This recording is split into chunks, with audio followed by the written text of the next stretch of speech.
పెట్టి లేకపోతే అప్పో సప్పో తీసుకొచ్చి కుటుంబాల కోసం స్థలాలు కొనుక్కున్నారు.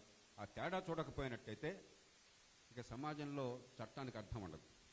అందుకే సవివరంగా పంపించాను. నేను బహిరంగంగా ముఖ్యమంత్రి గారిని కోరుతున్నాను, ఇవి వాస్తవం కాదు, ఇదంతా కబ్జాదారులు అన్నట్టయితే బహిరంగంగా వివరాలు చెప్పండి. దీనిలో స్పష్టంగా ఈ టేబుల్లో ఏనాడేం జరిగింది, ఎప్పుడు ఏ రకమైన నిర్ణయం జరిగింది,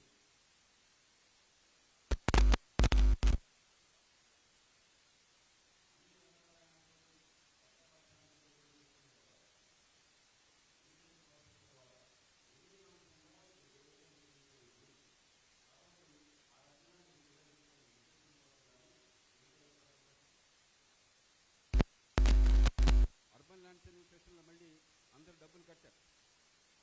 అర్బన్ ల్యాండ్ సెన్సిటేషన్ చట్టమే పోయింది, గతంలో ఉండేది చట్టం కూడా పోయింది, దానికి డబ్బులు కట్టారు. ఈ నగరంలో లక్షలాది మంది అర్బన్ ల్యాండ్ సీలింగ్స్తో పడ్డ భూముల్ని రెగ్యులరైజేషన్ కోసం డబ్బులు కట్టారు. రెగ్యులరైజేషన్ అయిపోవాలి. మరి దశాబ్దాల పర్యంతం ఇళ్ళు కట్టుకున్నారు, కుటుంబాలు ఉంటున్నాయి. ఇక్కడ ఎన్ఆర్ఎస్ఏ కాలనీని చూసినట్టయితే నాకు అర్థమైనంత వరకు అక్కడ వచ్చిన 164 ప్లాట్లలో కూడా ఎన్ఆర్ఎస్ఏలో పనిచేసిన ఉద్యోగుల అధికారులకు మాత్రమే ఆ ప్లాట్లు వచ్చినాయి. అంటే ఈ దేశంలో రక్షణ కోసం, దేశంలో కమ్యూనికేషన్ వ్యవస్థ కోసం చెప్పని చెమటోడ్చి కష్టించిన వాళ్ళకి సొంతంగా డబ్బులతో చిన్న స్థలాలు కొనుక్కుంటే దాన్ని కూడా మనం ఇవాళ 40 ఏళ్ల తర్వాత వాళ్ళకి హింస పెడతాము. వారిలో కొందరు పెద్దలు నాకు చాలా కాలం నుంచి తెలుసు, 76 వారు ఉన్నారు, 75 వాళ్ళు ఉన్నారు.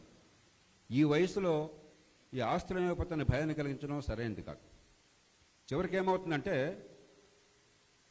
మధ్యతరగతి వర్గాలు, సామాన్య ప్రజలు, నిజాయితీగా స్థలాలు కొనుక్కున్న వాళ్ళందరి మద్దతుని మీరు కోల్పోతే ఈ రూపంలో కబ్జాదారులు లాభపడతారు. ప్రభుత్వ విధానాల మీద వ్యతిరేకత కబ్జాదారులకు అనుకూలంగా మారుతుంది చెప్పని మేము పట్టించుకోము, మేము వినము అని చెప్పన్నది అది ప్రజాస్వామ్య సమాజంలో సంస్కారం కాదు.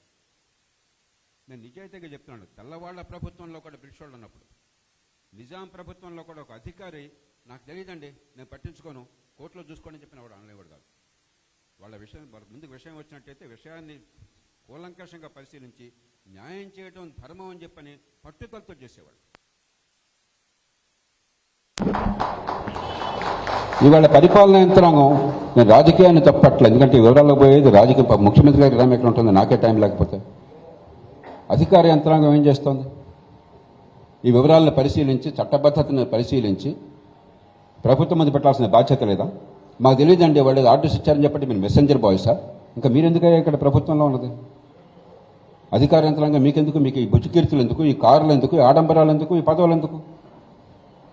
అంచేత ముఖ్యమంత్రి గారిని నేను కోరుతున్నాను, రెవెన్యూ మంత్రి గారిని కోరుతున్నాను, ప్రొహిబిటెడ్ ల్యాండ్స్గా గంపగొత్తగా పెట్టడం కాకుండా ప్రతి కాలనీ, ప్రతి లేఅవుట్ విషయంలో స్పష్టంగా ఈ ఫైళ్ళన్నీ చూసి గతంలోని చరిత్రంతో పరిశీలించి ఎక్కడ వాటిని చేర్చకూడదని అర్థమవుతుందో స్పష్టంగా, దీనిలో ఏమనుమానం లేదు. ఇది బహిరంగంగా బయట పెడుతున్నాను, ఇవాళ పాత్రికేయులకు ఇస్తున్నాను, పత్రికల వారు మీరు పరిశోధించుకోండి. ఈ వివరాలు కరెక్టా కదా మీరు పరిశీలించుకోండి, ప్రభుత్వం వారు పరిశీలించుకోండి, వివరాలు కరెక్టా కదా అని చెప్పండి. కరెక్ట్ అన్నట్టయితే వెంటనే ఈ భూముల్ని ఈ 22A నుంచి ప్రొహిబిటెడ్ ల్యాండ్స్ నుంచి మేము ఉపసంహరించాలి. చివరి మాట, చట్టబద్ధ పాలన అనేది ప్రజాస్వామ్య సమాజంలో ప్రభుత్వం ప్రథమ కర్తవ్యం. చట్టాన్ని ప్రభుత్వమే పట్టించుకోనని చెప్పన్నట్టయితే గోండాకి ప్రభుత్వానికి తేడా ఎక్కడుంటుంది? ఈవేళ ఒక చిన్న ఆస్తి ఉన్నట్టయితే, ఇల్లు అద్దెకిచ్చినట్టయితే అద్దెకి తీసుకున్నాడు, ఆ లీజ్ టర్మ్ అయిపోయిన తర్వాత తిరిగి ఇస్తాడన్న ధైర్యం లేదు హరీష్ రావు గారు. చుట్టూ ఉన్నవాళ్ళు వ్యక్తిగత అనుభవంతో నేను చెప్తున్నాను. అన్నీ ఉండి, పూర్తిగా మన ఆస్తి ఉండి దాన్ని కాపాడుకుంటాం నమ్మకంలో అక్కడ ఎందుకు పోయింది?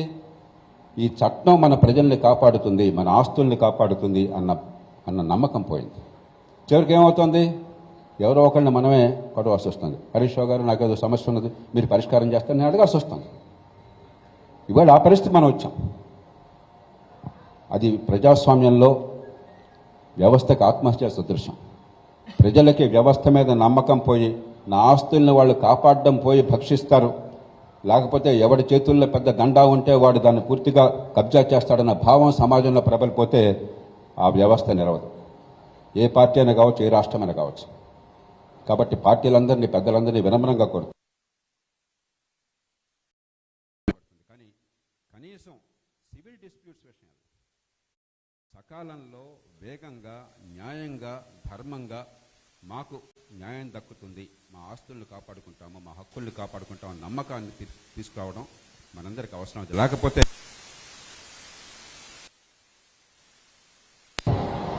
లేకపోతే అభివృద్ధి ఆగిపోతుంది. ఎవరి మీద దయాదాక్షిణాలతో కాదు, మన నగరం బాగుపడాలి అన్నట్టయితే, ఇక్కడ పెట్టుబడులు పెరగాలి అన్నట్టయితే మనకు ఒక ప్రెడిక్టబిలిటీ కావాలి, ధైర్యం కావాలి, నమ్మకం కావాలి. అలా కాకుండా ఏం జరుగుతుందో దేవుడికి ఎరుక, అధికారంలో ఉన్నవాళ్ళు కానీ, లేకపోతే మన చేతుల్లో మంచి దండ పట్టుకున్న వాళ్ళు కానీ ఏదైనా చేయొచ్చు, మనం ఏం చేయలేమన్న భావం కలిగితే ప్రజలు వెంటనే భయభ్రాంతులైపోయి ఎక్కడ ఇక పెట్టుబడులు పెట్టరు, రిస్క్ తీసుకోరు. ఉన్నది కాపాడడం కోసమే సమయం అంతా వెచ్చిస్తారు, గోండాలు విజృంభిస్తారు. మనందరికీ తెలుసు, వ్యక్తిగతంగా మన జీవితాల్లో మన ప్రతి ఒక్కరికి ఏదో ఒక అనుభవం, మన బంధువులో, మన మిత్రుల్లో, మన తల్లిదండ్రుల్లో ఆ భూములు ఎవరో వచ్చి ఆక్రమణ చేసుకోవడం, ఏదో గందరగోళం చేయడం మనం చూస్తున్నాం. కాబట్టి చట్టబద్ధ పాలన, సామాన్యులకి, నిజాయితీగా ఉన్న వాళ్ళకి రక్షణ, అది లేకపోతే ఆ ప్రభుత్వం ఉనికి వ్యర్థం. అందుకే ముఖ్యమంత్రి గారిని కోరుతున్నాను, సదుద్దేశంతో మీరు ప్రభుత్వాస్తులను కాపాడాలని నిర్ణయాలు చేస్తుండొచ్చు, కానీ దాని అమలు ఎలా జరుగుతుందో దాన్ని చూసే బాధ్యత మీది. వెంటనే వివరాలని పరిశీలించండి. ఈ భూములన్నీ కూడా ఈ 22A చేర్చడం పూర్తిగా అక్రమము, చట్ట విరుద్ధము. దాన్ని గుర్తించి వాటిని ఈ లిస్టుల నుంచి తొలగించండి, లేకపోతే అనవసరంగా రాజకీయంగా కూడా నష్టపోతారు. ఎన్నికల్లో పోరాటం విధానాల మీద ఉండాలి, కానీ విధానాల అమల్లో జరిగే అక్రమాల మీద పోరాటం జరిగితే అక్కడ పాలనలో చాలా పరిస్థితి కుంటుపడినట్లు లెక్క. దాన్ని గమనిస్తారని ఆశిస్తూ మరోసారి మీ అందరినీ మన్నించమని వేడుకుంటూ, ఎందుకంటే వేరే కార్యక్రమం ఉంది వేళ. మరి మీరంతా కూడా నాకు చాలా కాలం నుంచి తెలుసు, మీరంతా ఎంత ఆందోళనకు గురవుతారో నాకు తెలుసు. ఏదో జీవితం అంతా కూడబెట్టింది పిల్లలకు దక్కకుండా, కుటుంబానికి దక్కకుండా పోతే ఏమవుతుందని చెప్పిన భయాందోళనలు మనల్ని ఇబ్బంది పెడతాయి. పెద్దలు హరీష్ రావు గారు ప్రత్యేకంగా వారు మీరు కూడా వస్తే బాగుంటుందన్నారు, శాసనసభ్యులు మీరు కూడా వస్తే బాగుంటుందన్నారు. కాబట్టి నేను వచ్చాను. నేను రాజకీయం చేయదలుచుకోలేదు, నాకు రాజకీయాలు ఎప్పుడూ వదిలేశాను. ఉన్నప్పుడు కూడా రాజకీయంలో ఉన్నవాడిగా ప్రవర్తించాలని ఏనాడు కూడా. ప్రజాస్వామ్యంలో పార్టీలు ఏవైనా కూడా న్యాయం, ధర్మం, వాస్తవం, చట్టం, ప్రజల హక్కులు, ప్రభుత్వాల జవాబుదారీతనం, దానికి కట్టుబడకపోయినట్టయితే ఆ ప్రజాస్వామ్యం చాలా డొల్ అయిపోతుంది. ఆ ఉద్దేశంతోనే వచ్చాను. మరోసారి మీ అందరికీ నమస్కరిస్తూ, పాత్రికేయుల్ని వివరాలను మీరు పరిశీలించండి, పూర్తిగా పరిశోధించండి. ఊరికే పైపైన హెడ్లైన్స్ వేయడం కాదు, వివరాలు పూర్తిగా పరిశీలించే బాధ్యత మీకున్నది. మీకు కష్టం కాకుండా మేము చాలా పొందుపరిచాం, చాలా సింప్లిఫై చేశాం. అవన్నీ పరిశీలించండి, దాని ప్రకారం ప్రజల్లోకి తీసుకెళ్ళండి. తప్పనిసరిగా మీరు విజయం సాధిస్తారని విశ్వాసం నాకున్నది. మీ విజయాన్ని కోరుతూ, మీ కుటుంబాలకు భద్రత ఉండాలని, మీ ఆస్తులకు రక్షణ ఉండాలని, ప్రభుత్వం చేయవలసిన పని న్యాయంగా చేస్తుందన్న విశ్వాసంతో మీ అందరికీ నమస్కరిస్తూ నేను సెలవు తీసుకుంటున్నాను. జై హింద్.